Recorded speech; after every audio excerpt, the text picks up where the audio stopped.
Life doesn't have to be ugly. Look at the birds out there. Listen to their call. Ooh-wee. Ooh-wee.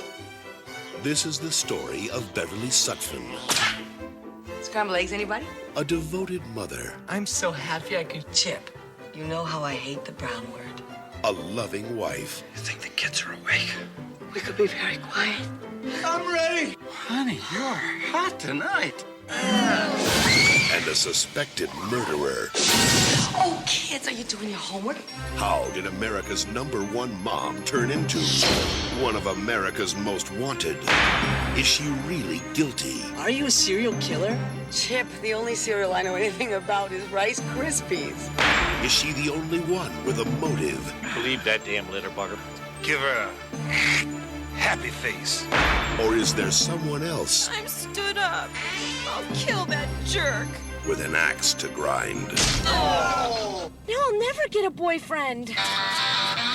Meanwhile, this small Baltimore suburb keeps getting smaller and smaller. It's been a crazy day, hasn't it? Savoy Pictures asks the burning question, Is your wife mental?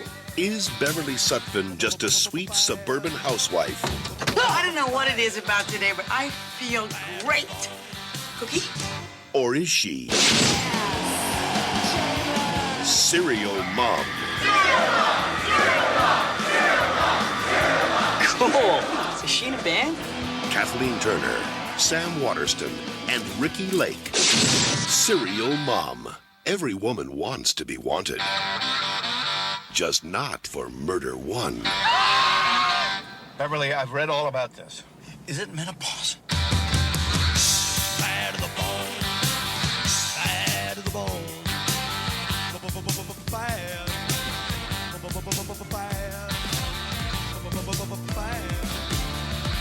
Bad to the bone.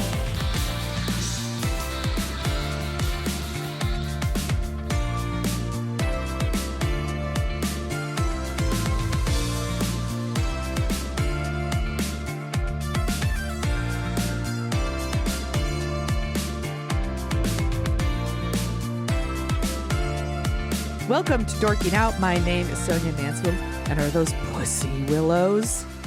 Joining me is my podcasting sister from another mister and the co-host of Dorking Out, Margot D. Hello, my friend. Fashion has changed, really. We are dorking out about 1994's Serial Mom, which is celebrating its 30th anniversary in April. 30 years. Oh, my God. It's written and directed by John Waters. It stars Kathleen Turner, Sam Waterston. Waterston. I think I skipped the T on there. Ricki Lake, Matthew Lillard. He should be in every movie. I love him. He's a delight. Mink Stoll is in there. Patty Hearst, Tracy Lords. A lot of the usual John Waters players. Did you see this movie in the theater?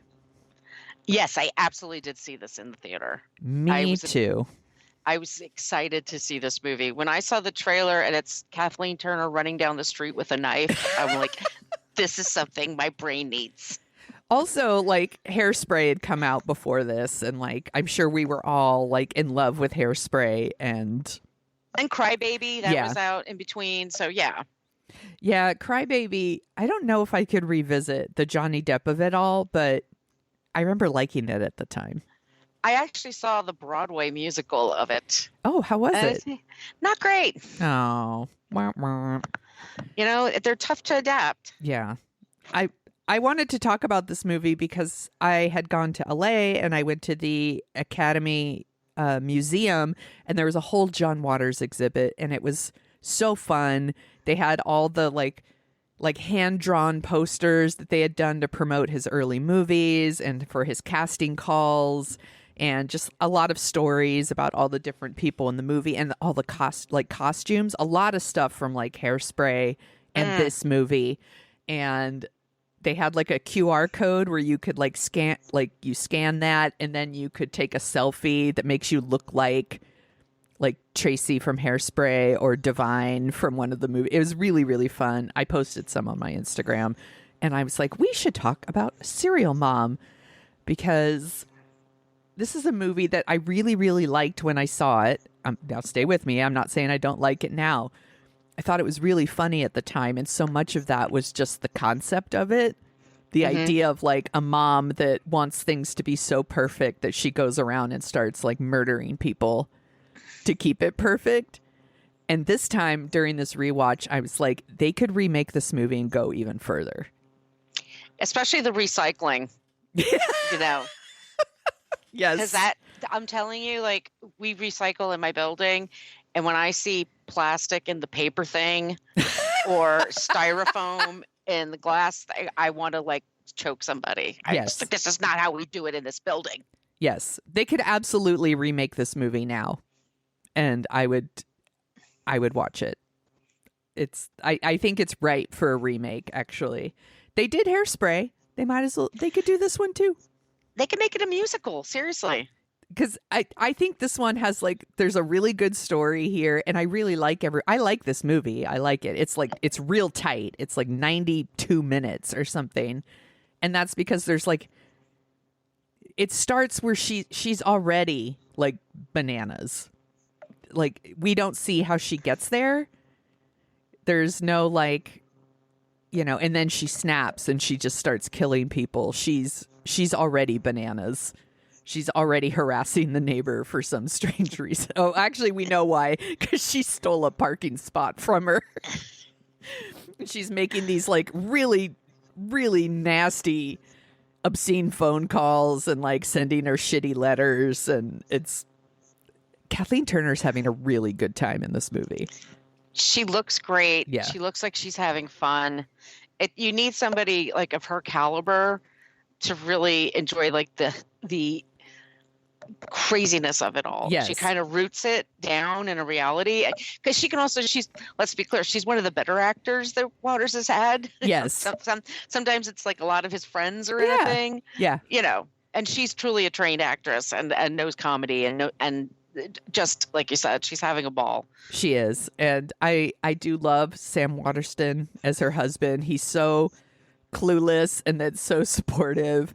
I think Ricki Lake is really funny as the daughter who just wants a boyfriend so bad. Like, everything's about, now I'll never get a boyfriend. And, you know, and then Matthew Lillard, who's playing the oldest son, this character could have been the same character from Scream. It's like another guy who's obsessed with horror movies. Or Dave and Chainsaw from Summer School. Yes, we love Dave and Chainsaw. Summer School Defenders in the house. Woo! So if you haven't seen the movie, we're already spoiling it. Kathleen Turner is like this, like really like June Cleaver, like perfect middle class housewife. You know, she's got her handsome dentist husband and her 2 teenage children, and she's living in the suburbs of Baltimore, but she is secretly a serial killer. She is going around murdering people over really minor slights, to say the least. Right, like not separating the trash. Yes, if you're not like, how dare you not recycle? The woman who steals her parking spot. The woman that doesn't rewind. Such a specific 90s thing to murder the woman who doesn't rewind her VHS tapes. Well, have you ever rewound a tape? Like, got the tape, right? And you put it in, like, I have to rewind it, and then it chops off or it splits. Yes. I've had that happen like twice. Yeah. And then you're really enraged. Yeah. Like, the whole thing is just like, she's like, those are the rules. That's what you do. And this woman's like, well, I'm not going to do it. And she's like, then you're going to have to die. Like, and she's really going to watch Annie right away. And the dog licks her feet. I'm like, gross. So gross. Oh my gosh. So I'm like, should we just go through it? I mean, we're kind of already going through it. Yeah. Let me ask a question. Do you have a favorite kill in the movie? I do support the one against Patty Hearst wearing white after Labor Day. White pumps after Labor Day is a big no-no for me. I just don't like white pumps in general. I used to sell shoes. Yeah. They're not flattering on anybody over a size 7. Yes. There, yeah, and I just agree with that sentiment, and I love that she can't concentrate the whole time because she's constantly. I know at her we're feet. like we're basically jumping to the end, but at some point, yeah. like she's on trial for this, and the whole time she is very focused on this one juror. The juror's played by Patty Hearst, and she's wearing white shoes, and Kathleen Turner can't get past it. Like, no white shoes after Labor Day. Like, she's writing it on the yellow legal pad and like pointing at it for her lawyer. That's when he's like, she's insane. She can take care of herself. Yeah, and then she fires him and defends herself, and she does a really good job. She's crazy, but she's not dumb. No, she's super smart. She's super smart. I think my favorite, actually, that one's kind of one of my favorites too. They play it at the museum, and that's the scene that made me think we should revisit Serial Mom. I think it's funny when she goes into the bathroom at the what is it? It's like a swap meet or something. And she gruesomely kills this guy with like a fire poker and like gets blood on her shoes. It's like, and it's just like, it's so like over the top. Like she pulls out his like liver or spleen or something. It's like, it's so gross. And we had already seen something kind of gross. The kids were watching like a horror movie at one point, and they were describing basically what we see later with her and him. That made me laugh. And there's a whole like a guy who hangs out in the bathroom and he like spies on people while they're like in the bathroom. It's like, it's so gross. People are gross. And she's constantly making cookies and being like the most cheerful person ever. Yes. So everybody just sort of like accepts it. I like it when she just goes to the garbage guys and hands them booze. Yeah, little bottles of booze. Like, she's like, she rinses and like, here, I rinsed out all the recycling. Like, she's so perfect. She appears to be so perfect all the time. And they're just like, someone ought to kill that neighbor because they don't recycle. And then also like her husband is a dentist, so there's like this reoccurring thing about no gum in this house. Like, it's sugarless. Don't care. Make them spit it out. The cops show up at one point. She's like, no gum in this house. Like, that's their rule. She's so wholesome until she murders people. You just don't get in her way. Mm-mm. Just follow the rules, do what she likes. What's the thing with the teacher? So the Matthew Lillard's math teacher says that his interest in horror movies is impacting his schoolwork. And then she asks basically, like, if he's had problems. The teacher thinks that Matthew Lillard is like fucked up because he loves horror movies. And she's like, no, he's not. He just likes scary movies. And then she decides to run him over with her car in this like school parking lot where some stoner witnesses it. But the stoner obviously is not going to be a reliable witness. Not only does she run him over, she like backs up over him, like to make sure that she gets the job done, and then just takes her car to the car wash, like you do after you've murdered someone. And then she goes home and makes the world's perfect meatloaf. And when she's having sex with her husband, it's like they're screaming. Oh my God. The gymnastics that they're doing in bed. What the?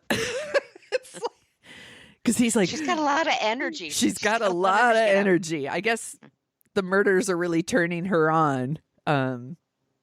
Yeah, the kids can overhear it. It's pretty gross. Oh yeah, then the next day, after having bananas sex with her husband, they are supposed to go bird watching together because, again, they're so wholesome. But he gets called into work because some guy has like a bad toothache and he needs this couple ruins their planned trip to go bird watching, so they've got to die. She like breaks into their house later and murders the wife too. And I love, not only does she just like stab the wife, for some reason there's also a mouse there that's like biting her at the same time. It's like, sure, let's just throw that in there. Yeah, kills the husband because they ruined her bird watching day. These are the smallest slights. No, but that's the whole point. Yeah, she murders Ricki Lake's boyfriend because he stood her up for a date. And I'm like, that's fine. Yeah. Is he the one that goes to the L7 concert? No, that's another friend that that's one of Matthew Lillard's friends. He witnesses Kathleen Turner murdering the woman who won't rewind the tapes. She murders that woman with a leg of lamb. And feeds the dog while she's there because she's very polite. She's very polite about it. Yeah, and then he runs into a concert that's L7, and I looked it up. They're playing a band named Camel Lips, and they all have like they all have this like really severe camel toe. It's just so ridiculous and so John Waters.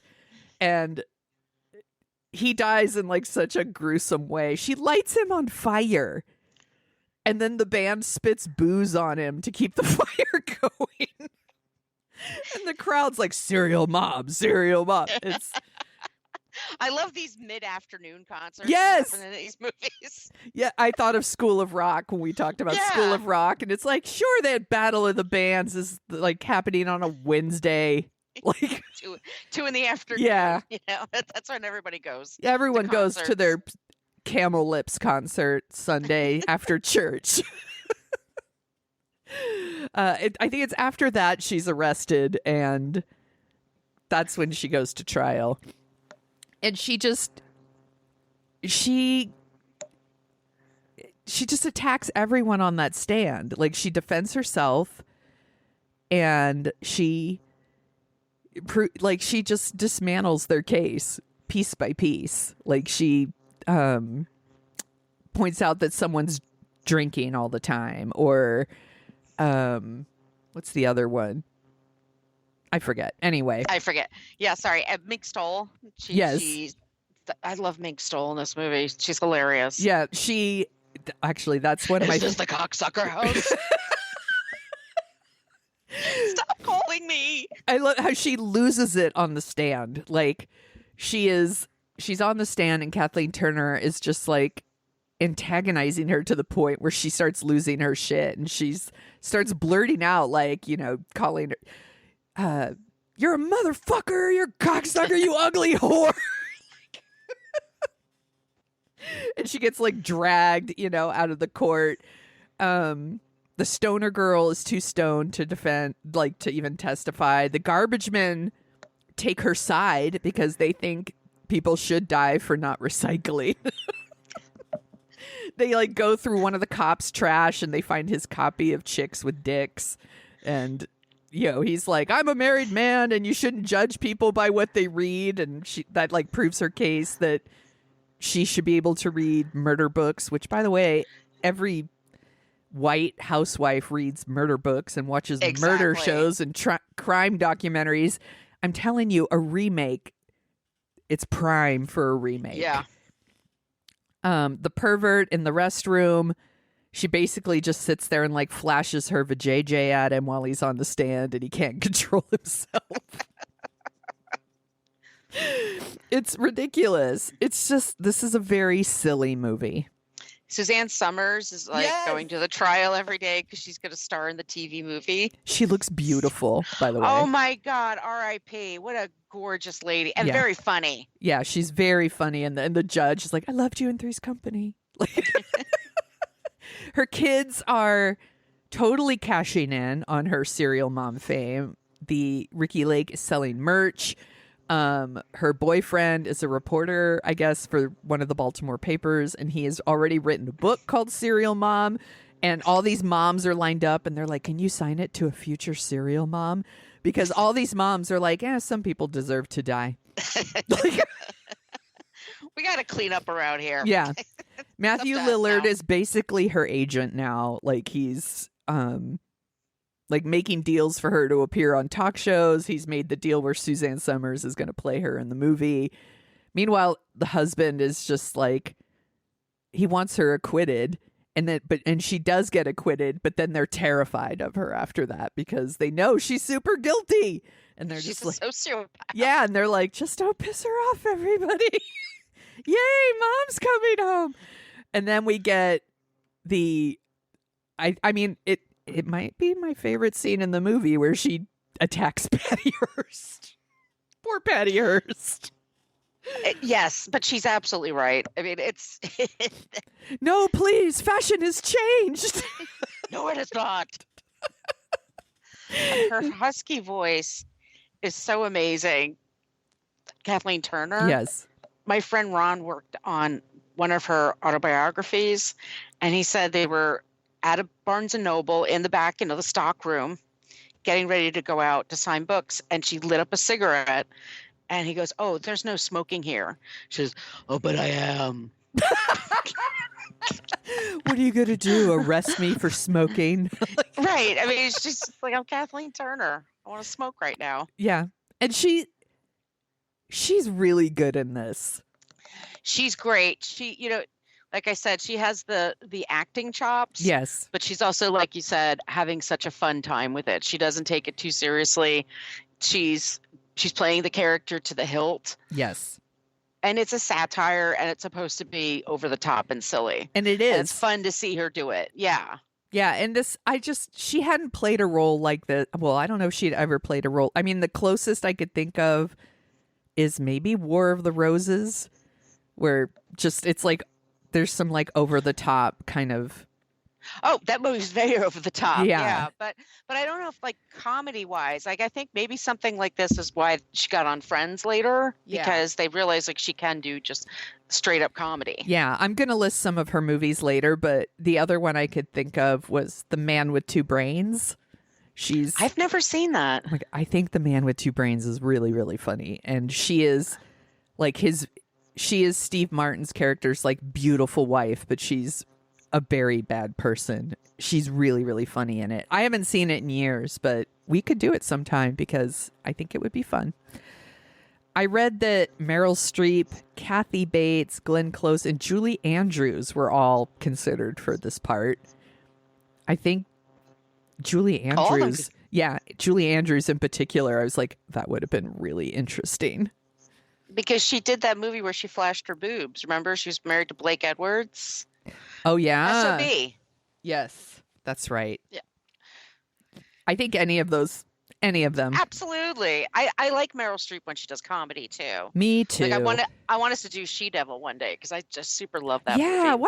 I think she's hilarious in it. We should absolutely do that. We could do that next if you want, because that would be super fun. I'm sure I will have lots of thoughts and feelings about She Devil. Yeah, girl lived it. Do we have anything else we want to say about Serial Mom before I list Kathleen Turner movies? No, it was a really fun rewatch. I want John Waters as a national treasure. He is. Absolutely. I think you could totally do a musical version of this, and it could possibly work. I mean, I think it's a great part for somebody who can sing really well. They also get to run around with a knife, like Laura Benanti can play her, and it would. I think, yeah. I'd watch the shit out of that. Yeah. I'm like, that's interesting. You went musical. I was thinking they could remake this as a movie, but I also thought, wouldn't it make a fun limited series about like a perfect stay-at-home mom who's secretly murdering people? I think it would be. There's already been a couple of those. There was a show. Well, Drew Barrymore and somebody did a show. That's where she's a zombie, right? Right. No, but there was a show that came out in the 2000s, and it used to be on BBC America, and it was like Wickham County. It was a very British name. Oh, but it was about these. One. Okay, so it's about these women, and they've basically locked down the town.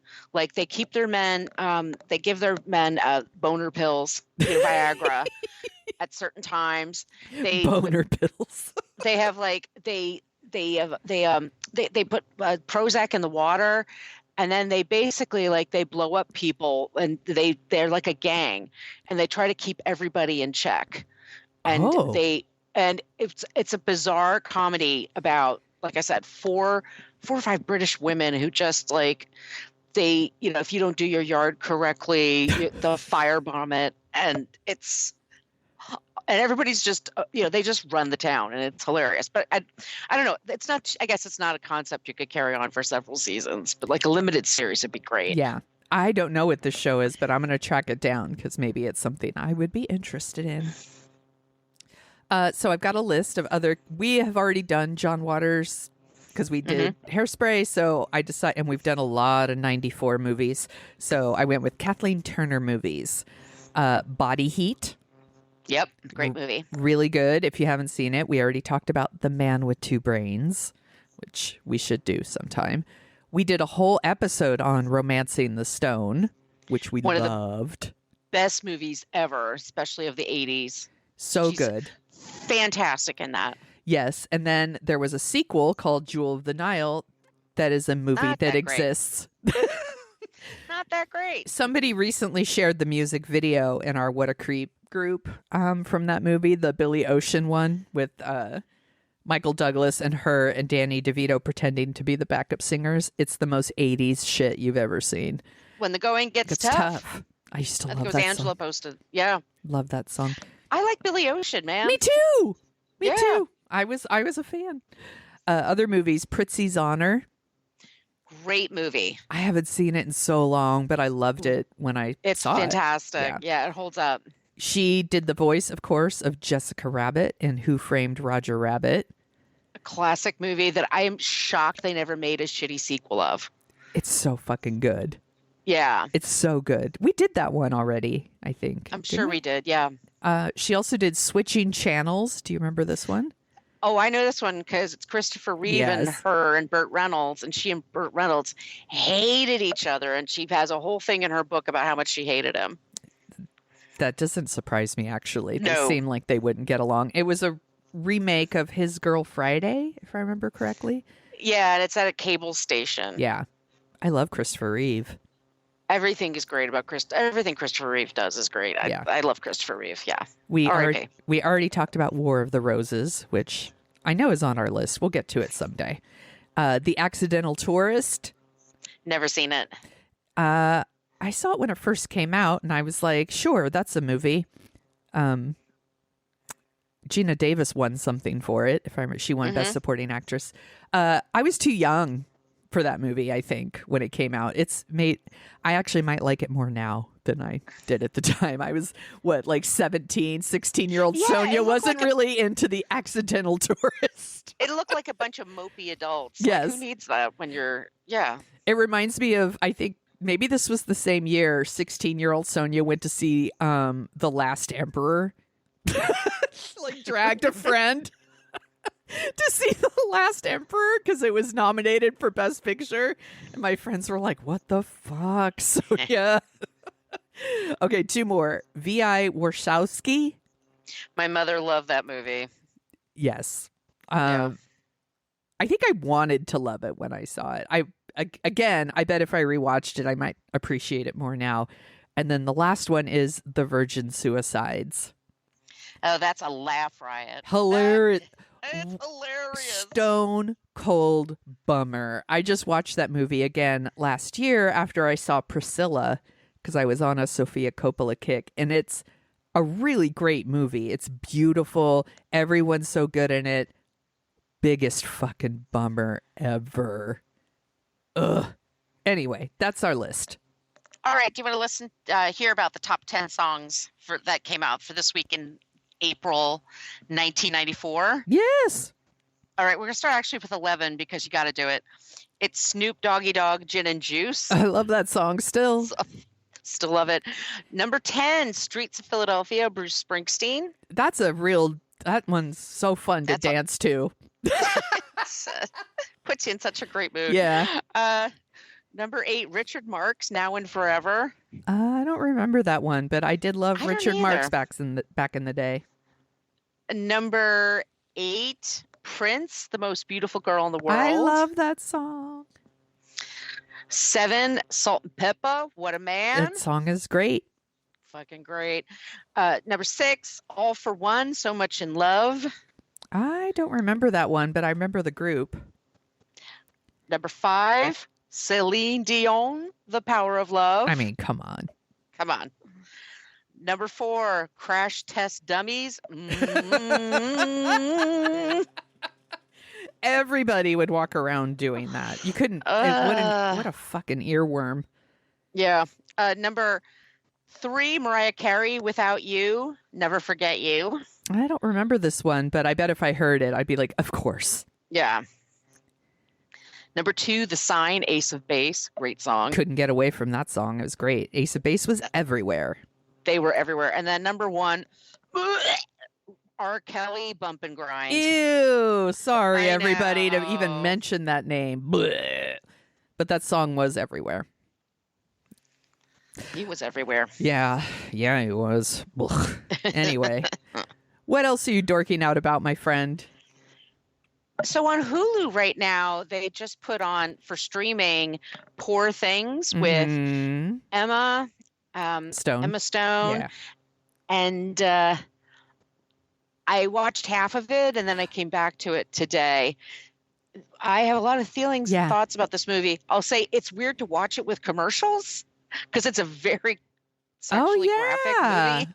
Yeah, that It's makes. like I you- saw this one in the theater, but I could see like it seems weird for commercials to break up that movie. Yeah, I'm sure that has had to be nominated for art direction, right? It is. mean, It's beautiful to look at. It is. I like the performances. Yeah. Willem Dafoe. Who am I thinking Mark of? Ruffalo. Mark Ruffalo. I keep wanting to say Hulk, and it's not Hulk. Gerard Carmichael. He's a stand-up Yes, comedian. yes. He's in there. There's some really great people in this movie. I think it looks beautiful. Yep. I'm not sure I understand the message. Yeah. I had weird feelings about this one too because again, I think Emma Stone everyone's really great in it. I love the buffoon that Mark Ruffalo is playing in here. I think he's really hilarious. And I think Emma Stone is really, really great in it. I watched the movie though, and then I remember thinking in the theater, oh, I hope they had an intimacy coordinator on this movie. And at that point, I was like, okay, this movie has taken me out of the movie. If I'm worried about intimacy coordinators, the movie has taken me out. Also, Did they? I assume they did. I guess I was hoping it wouldn't. All they talked about was the sexual stuff of her. Like, there's more to women than sexuality. Yeah. And I would have liked them to explore more of that. Like, it was just all about her, like, touching herself, getting other people to touch her. Would she call it furious jumping? You know, all of that. Like, there's no exploration of her, like, outside of sex, really. And then I was like, I don't know how I feel about that. And that kind of, I was like, I wanted a little bit more. But at the same time, I was like, okay, well, that's just not what the movie's about. And then I thought about it more and I was like, okay, she's a woman with a child's brain. Literally a child's brain, not like, oh, she's childlike. No, literally they took like a baby's brain and put it in her head. Right. And then all these people are having sex with her. And I'm like, it feels wrong. It feels like there can't really be consent because she's like a child in her mind. So That, and also I was like, because she works in a brothel eventually, and I'm like, is anybody using rubbers? I mean, that's yeah, the diseases that she must be. I mean, that was a huge, it's a very dangerous profession. Yeah. That being one of those things to your health. Yeah, I know, I get it. I was like, I think she's very brave as a performer. Yeah, and she takes risks. Yes, and she puts it all out there. The initial scenes where she's learning language and how to move around. Yeah. I was worried it was going to be like Jodie Foster and Nell. Oh my God. Where yes. Which is a movie my parents would watch and scream laughing and then chase each other around the house. Like Nell, I'm not kidding. Beating their heads and chests. Oh my God. It's hilarious. Chick-a-pie. Yeah, she doesn't do that. So that's because also we've had this conversation before about there was this era of a number of years where it's like an affliction basically got you an Oscar. Yes. And so it's like it's Oscar bait. I don't know. The story is weird and interesting. And in the end, I guess she's all about herself, like having agency over herself. Yeah. That's why I'm just like, the movie feels, it's just, I'm like, maybe I just need to watch it again, but I just had these really mixed feelings about it. I mean, again, she's been winning a lot of stuff, and I do think she's really good in the movie. I just wished it explored things beyond sex for her. Like, I feel like there's more to, well, there is more to women than that, and this is just all about that. So it feels like a movie written by a man. And I think it was. Yeah. So. Yeah, I don't know. I think it looks great. I like her performance. Yeah. I think Mark Ruffalo is hilarious. Willem Dafoe is really good. Yeah. Everyone's great. Yes. I have no problem with any of the performances. I think it's an interesting story. It's a little bit of world building that you have to understand. I don't know, but at the end, it kind of leaves me cold. Yeah. I think, that makes sense. She could very well win. I think it's between her and Lily Gladstone at this point for the Oscars. So, yeah, and then it becomes political at this point because you're like, well, which movie is the more problematic one? And then people go, oh, maybe I shouldn't vote for that. Who knows? Yeah. Look, as long as Bradley Cooper loses, we're all happy. Is he going to be okay? Has anybody checked in with him? You know what I talked about on. You and I were on Adam and Rob's show, YouTube show, Reserved Seating. And we talked about, I said for a movie trailer, I said that Summer of Sam is one of my favorite movie trailers for one of my least favorite movies. It just was a disappointment. And I get Adam feels differently, but I was like, where's Jennifer Esposito?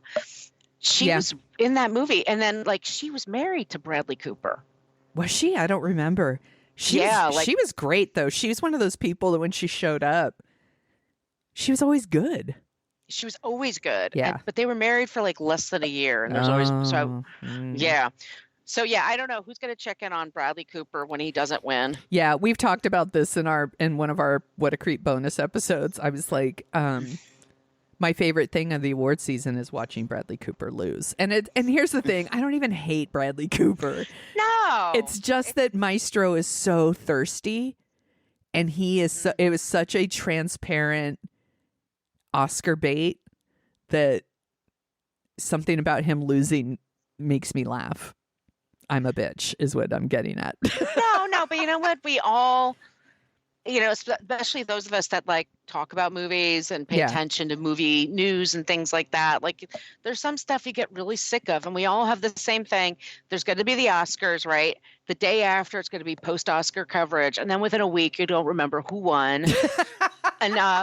And honestly, some of these actors, it doesn't really help their careers. It's a fun night, but it's something he wants it so badly. I heard him. He was on Howard Stern. He was really, really selling it to Howard, and he spent 5 years on it. And I know. Okay. And everybody spends years on what they work on, right? It's all like that, but. Yeah, you're right. I mean, with the social media he's doing and the going to every single party, and now he's talking about walking around naked in his house with his daughter. Did you hear that? Yeah, no. What? Don't do that. He's like, I don't know how old his daughter is, but he says I walk around naked. I take a shit with the door open. You know how it is. He's doing everything. I'm like, no, I don't know how it is, I guess. I'm I have a kid here. I don't do that. That's not a thing. Yeah. So right. I don't know. So he's thirsty. And sometimes when people are super thirsty, remember Sally, what's her name? She did the movie with Paulina Porzheskova, and it was Anna. And it's Sally Kirkland. Kirkland? Yes. she really, really, really wanted it. I remember that Yeah. year. Like she did every single thing. And then every year since then, she goes to the Oscars, like dressed crazy and like, I was nominated. Yes. Yeah, they get really, really, some of them get really focused on it. Yeah. I mean, they're competitive, right? A lot of these they're competing for parts. You want to be recognized so bad. You want to be told you're so good. You're the chosen one, all of those things. And when you die, it will say Academy Award winning, There was a weird story a few years ago that there was a group of, like, there wasn't a winner for an African American person in a major acting category for like a 15-year period. That's insane. Yeah. And then that was like a weekend story in the New York Times. It was very weirdly worded. Yeah. It's like since 2008 we haven't had. I'm like, huh? But Whoopi Goldberg went to the View the next day and brought her Oscar with her to remind them that she won an Oscar 30 years ago or whatever. So yeah, like it is a big deal. I get it. Yeah. It's still, he's like, when he talks about like, I just walk around. What's that Marvel character with the big blue dick that walked around? Oh, that was from The Watchmen. The Watchmen. I didn't. That's what, like, I picture that's what Bradley Cooper's doing around the house. Like, I'll stick my dick in the cereal bowl. Who's going to tell me I can't do that? So gross. What is he telling that story because he thinks it makes him seem normal? He's saying, I'm stuff just like you guys. I didn't bond with my daughter right away. It took me a while, but now I'm really into it. So he's pushing like the dad thing and like messy single parenting thing. Okay. He's going for every angle he can. So yeah. It sounds like I don't like Bradley Cooper, and that is not true. I loved A Star Is Born. Loved. But he had her. Yeah. To take around with him. Yeah. And that made a big difference. I think he doesn't. I mean, is he dating one of the Hadid sisters? I don't know. I don't know, but he's trying so hard, and the desperation stinks, and it's turning me off. I'm like, I can't root for you.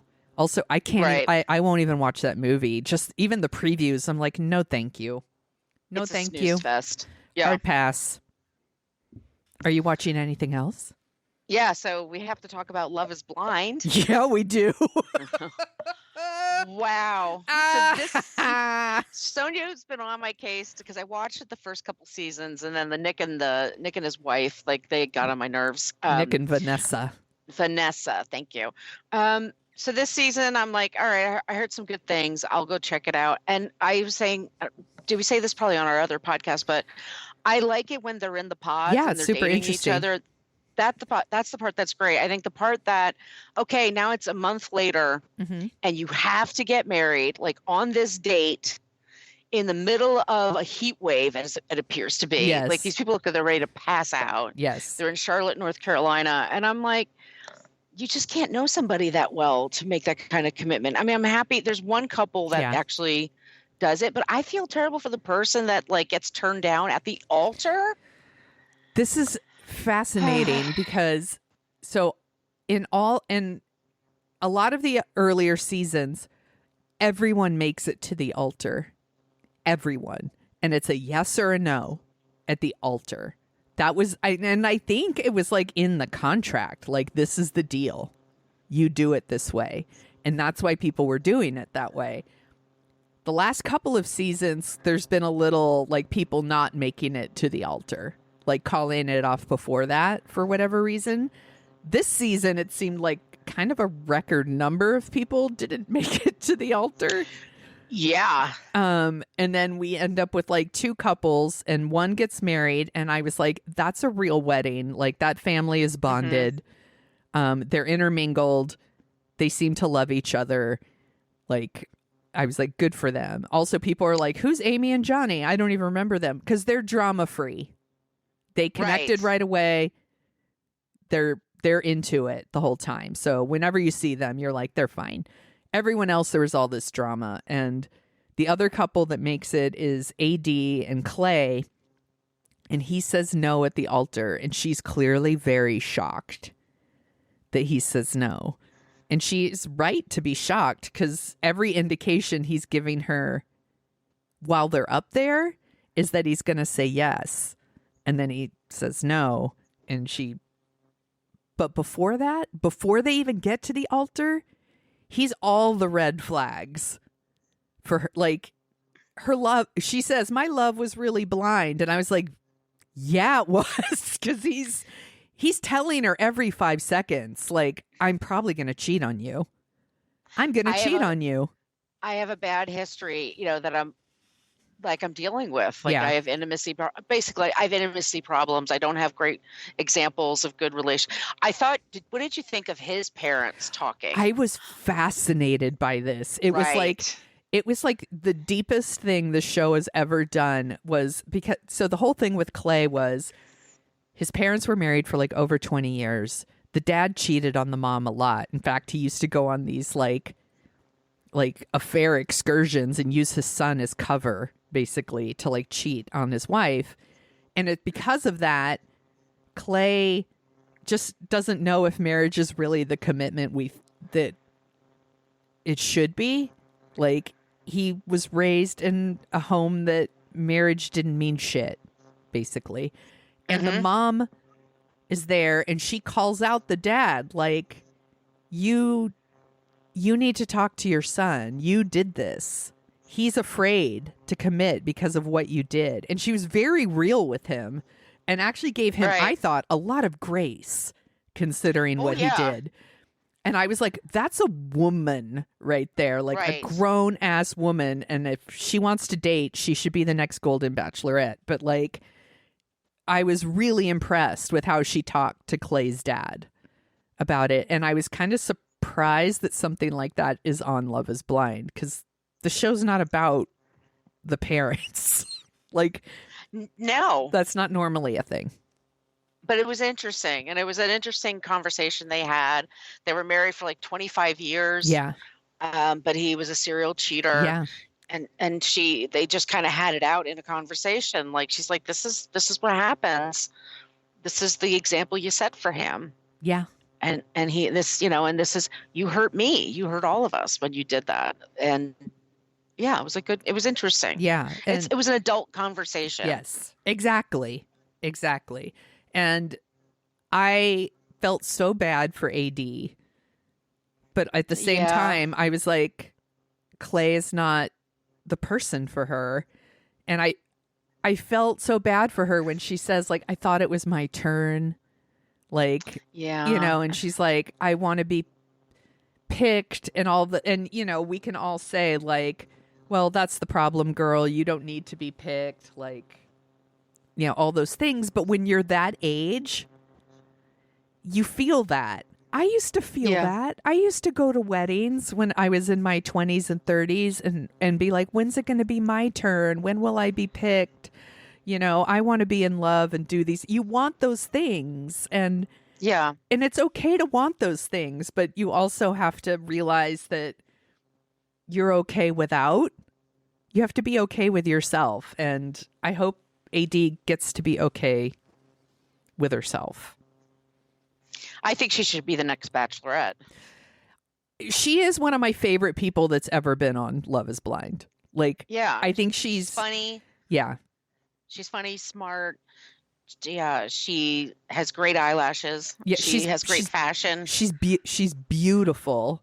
And she clearly has the same insecurities that we all do, and has a bit of a blind spot when it comes to relationships, like we all do.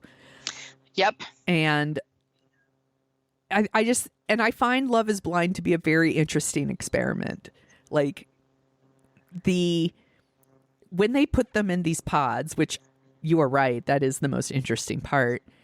They not only are they like dating sight unseen with these people, but there is like kind of a competition factor, right? Because you're dating all the same people. Like, they put all these women and all these men in these living situations. I forget how long they're there. It's a couple of weeks, maybe, I don't know.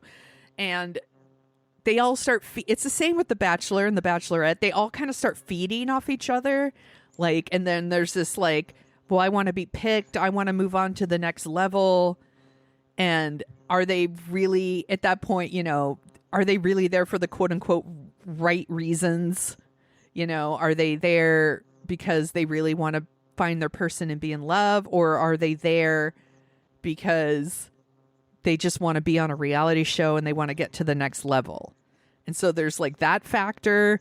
There's the fact that these are people in their 20s and 30s. Who, a lot of them have not been married before, that really want families and they want to be picked. And there's so much going on the show. That's why I love it so much. And also then you find out like how many guys go on the show, and it turns out they already had a relationship going on. What the fuck? Which is another, that's a whole other aspect of it. And sometimes like the guy that comes across as the nicest Yes. is the biggest douchebag. Yes. Like so many of the men this season were villains, full on villains, where they were like in relationships when they got on the show. They're just there to like get a little bit of fame. And I'm like, there's got to be an easier way to do things than to like, I don't know, embarrass yourself on a show that the whole world can watch. And to think that people aren't going to find this shit out, they are. TikTok sleuths, they're going to find out, dude. You can't fool people. I'm like, has Netflix thought about hiring some of these TikTok sleuths to do some fucking background checks on these people? Because there's a ton of people on the show where I'm like, what are you doing here? Are you like, if Clay's like, I don't see myself getting married, like, what are you doing there? What are you doing on a show where you're not even just finding someone to date? You are expected to marry on a certain date, and that's like a month away. Yeah. If you're commitment phobic, what are you putting yourself into that situation for? It's like, I don't know how to swim. I'm just going to jump into the Atlantic Ocean. And do I make it or do I not? Yeah. Right? Margot, will you hold on for 1 second? Yeah. Calvin is calling me. Calvin, what's the problem? Okay, I'm sorry. I said a bad word. Close the door. What word did you say that was bad? I don't know. Who cares? I'll write down that time and tell you if you want to cut it out, or you can let listeners listen to me get yelled at by my kid. Sorry. I think the show is fascinating, and we didn't even get to the Jimmy and Chelsea of it all. Yeah, but I think like we can move on. Yeah. What else are you watching? Yeah. So did you watch the program? Yeah, I did. Woo! It's a Netflix documentary. There's already just in the news this week. So the story is about these teenage camps they had in America, and Paris Hilton kind of led the charge, I guess, like talking about her experience being sexually assaulted and abused at these camps that are created for kids that people tell it's the whole tough love thing, and people, their kids are just incorrigible. They can't do anything. They won't listen. We will whip them into shape, and they're for profit, and they are across the country, and their kids being kidnapped with the full okay by their parents. Paying $100,000 a year for some of them to go. And this one particular school, which is up in New York State, up by the Canadian border. And this woman who is a filmmaker now, and you could tell as a kid, she was interesting. She was smart. Yeah. Vivacious. Like, what is the problem with her? Yeah. Her issue was so minor. Like, to end up, it's like they put her in a boarding school where she got busted for drinking Mike's Hard Lemonade. And then they sent her to this like hardcore program. I'm like, some of these kids are they're just teenagers doing teenage things. Well, and it's like, and then, like adolescence is hard, and we don't know everything about, how the brains are developing. And but it was this easy catch-all in 80s and 90s and beyond, where it was like talk shows had all this stuff on there, like Phil Donahue. Yep. All these people had these shows, Geraldo, like, are your kids assholes? Your kids are out of control.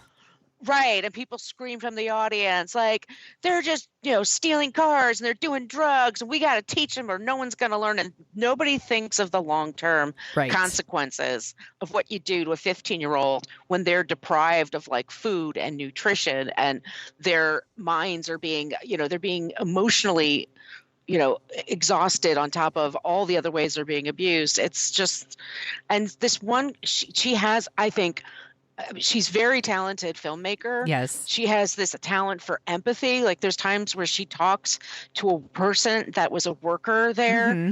that treated her like shit. And she takes this woman out for breakfast. Yeah. And because she's trying to understand Yeah.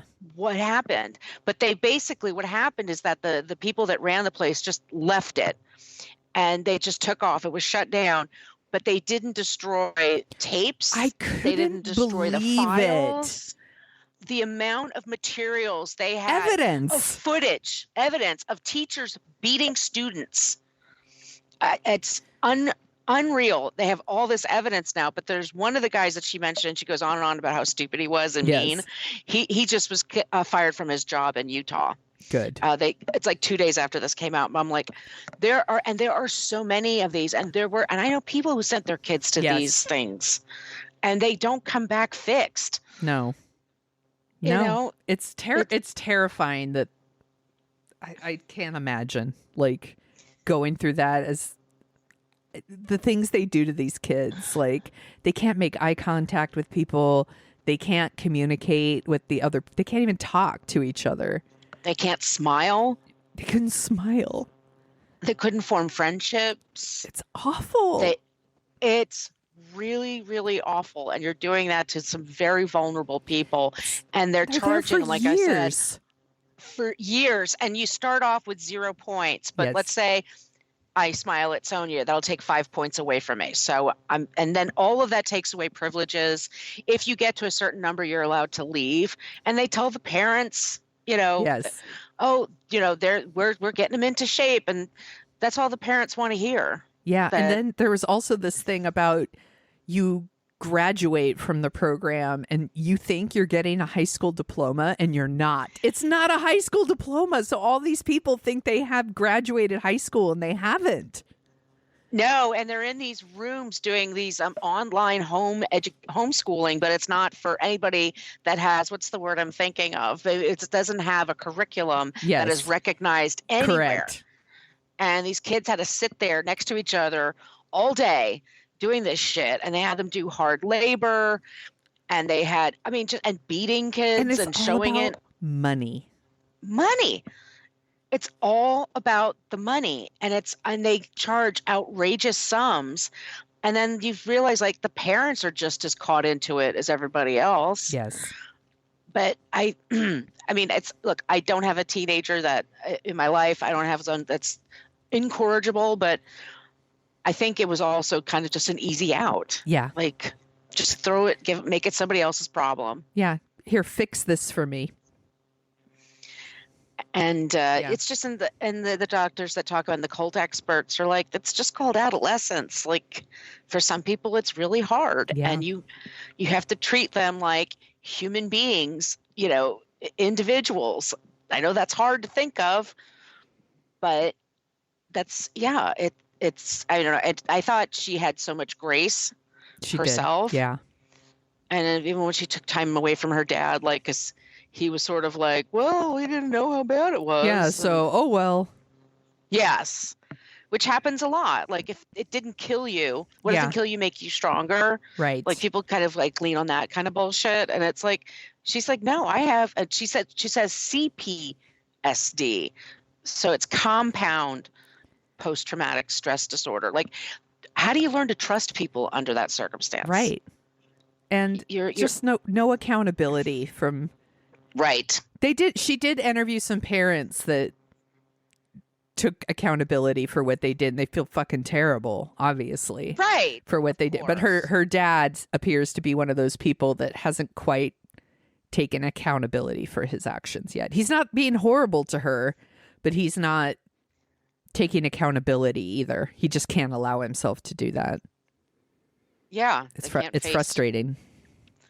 it can be frustrating. And then it's also frustrating is that, these schools get shut down, or these camps. Sometimes they're work camps, or they're and The outdoor camps, the one outdoor camps, like in Utah or in Mexico, and they just slap a new name on it and put it someplace else. It's a really good documentary. She does a really great job. Yeah. I think I thought that was really good. I'm sorry. So quickly.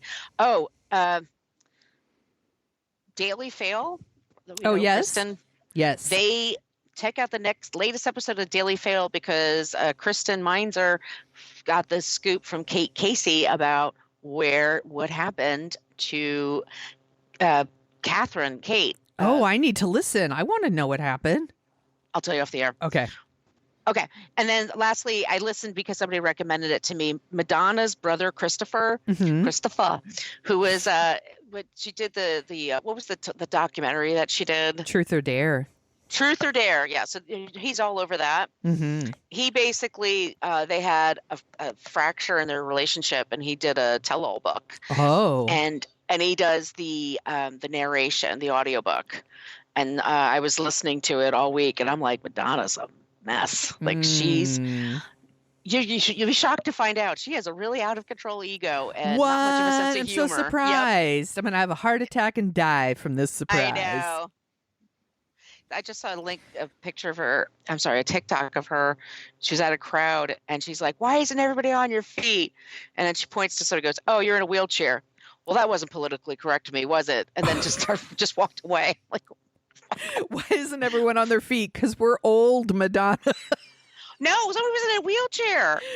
They were actually in a wheelchair. Oh my gosh. Yeah, I can't get up. And then she just goes, "Oh, that wasn't politically correct of me." I'm like, oh, Madonna. What decade do you live in?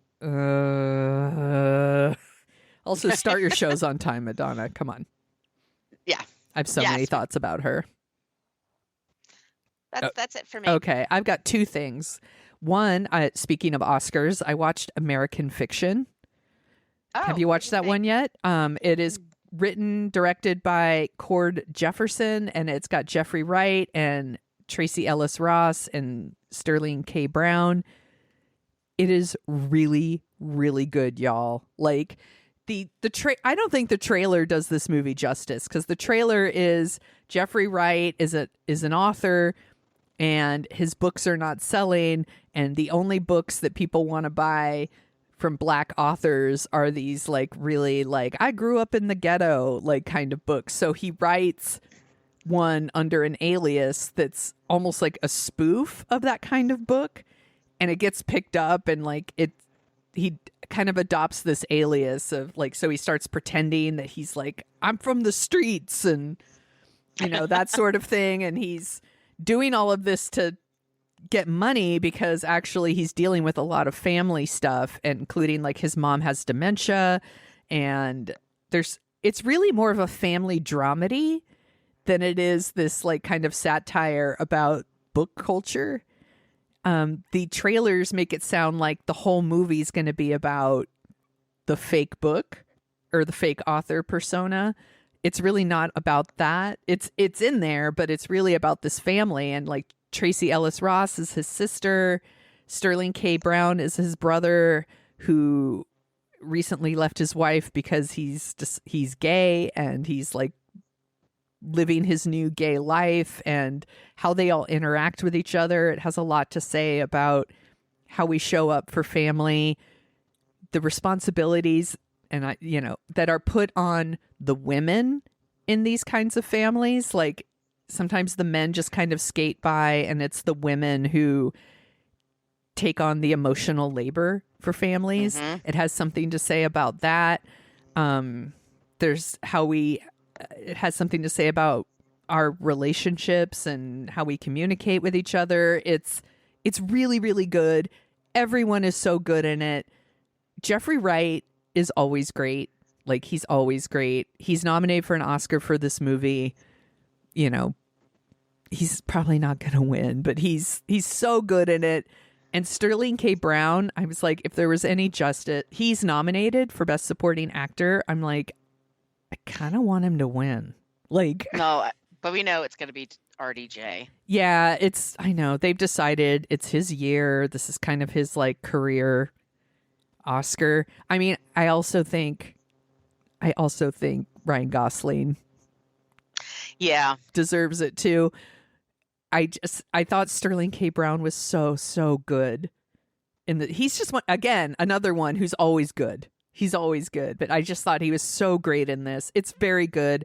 It's available to to rent wherever you watch your movies. So I give that one big thumbs up. And then I watched Hannah Gadsby's Gender Agenda on Netflix. Have you seen the previews for this? No. It's a new comedy special with Hannah Gadsby is hosting it, and it's a whole group of like queer and non-binary comedians. She very pointedly refers to it as Netflix carbon offset for airing Chappelle's transphobic shows. She's very, very direct in her opening about what she thinks about Chappelle's comedy shows without naming Chappelle. She just refers to him as Netflix edgelord. and then she's very funny about it. And then there's a bunch of comedians like Just Tom, Alok, Aisha Ward, Chloe Petts, Deanne Smith, Krishna Ista, I think is how you pronounce it, and then Delilah Bell. It's very, very funny. I really, really liked it. I recommend it. It's a little over an hour. If you like stand-up comedy, I think it's got they all of them have a perspective that I don't think we get to hear very often. There again, a lot of like, queer and non-binary humor, a lot of jokes at the expense of straight white men. Sorry, straight white men. But how do you like it? I think it's very well done, and I always think Hannah Gadsby's really funny, so this one was in my wheelhouse. And we already talked about the Oscars, and everything on your list was on my list, so I think we're good. My friend, where can they find you on the internet? You can find me at Brooklyn Fit Chick. That's for my site. That's for also Instagram and Threads and everything else. I'm Brooklyn Margot, including TikTok. Well, that's still a thing, unless the Chinese take over. That's what we're told. You know what? I don't think I understand why they want to go after TikTok so bad. I guess I'm kind of fine with people taking my data. Whatever. You could find me at thesoniashow.com and The Sonia Show on all the things, including TikTok. And as long as that's still a thing, I don't understand this whole country wants to regulate TikTok, but not guns. That's cool. That's cool. Right. Yeah, priorities. Nice priorities, Congress. If you like the sound of our voices, and I sure hope you do, we also co-host a podcast called What a Creep, where we talk about creeps of the past and the present. Speaking of TikTok, our current creep is Libs of TikTok. The whole account, Libs of TikTok. Go take a listen. Also, if you want to see Margot and I see our faces, we are on reserve seating this week. It's you could go to F This Movie and see it. It's on YouTube under reserve seating. Thank you to Adam and Rob for having us on the show to answer viewers' questions. It was super fun. It was fun. It was so fun. I love doing it. And and you can find Dorking Out Show at dorkingoutshow.com. You could email us at dorkingoutshow@gmail.com. If you give us your address, we'll send you some stickers. Please give us reviews wherever you listen to your podcasts, because it helps us find our people. We appreciate it. My friend, thanks for talking about Serial Mom with me. I'm going to put on some white pumps right now.